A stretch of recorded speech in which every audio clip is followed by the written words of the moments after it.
হ্যাঁ, কি নাম আপনার? আমার নিমাই চন্দ্র দাস। আপনি কোথায় থাকেন? সোদপুর রানী রাসমণিনগর। আচ্ছা, আপনার কি হয়েছিল? আমার এই লেফট সাইডে পুরো কোমর থেকে পা তলা পর্যন্ত পুরো ব্যথা হচ্ছিল।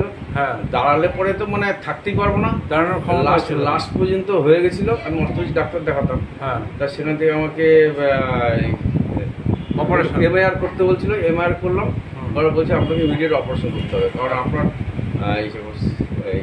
কোমরের ওখানে আপনার হার্ট শিরা চেপে গেছে। আচ্ছা, তো আমি ভয় পাচ্ছিলাম, ভয় পেয়ে তোমার যথারীতি আমি ডাক্তারের কাছে এসেছি। Ishwaripur life care clinic. হ্যাঁ, লাইফ কেয়ার থেকে এসেছি ঈশ্বরীপুর থেকে। আজকে 3 দিন ট্রিটমেন্ট। আজকে 3 দিন হলো। 3 দিন আমি অনেকটা রিলিফ। আপনি দাঁড়িয়ে কথা বলতে পারছি। যেদিন এসেছিলাম পরশু দিনকার, হ্যাঁ, সেদিন আমি দাঁড়িয়ে এতটা দাঁড়াতে পারিনি, কিন্তু আজকে কিন্তু দাঁড়াতে পারছেন। সেদিন ছেলে টোলে করে ধরে ছেলে ধরে নিয়ে এসেছি। আজকে আপনি নিজে গাড়ি চালিয়ে এসেছি। এতে খুশি তো? আমি খুশি। Thank you.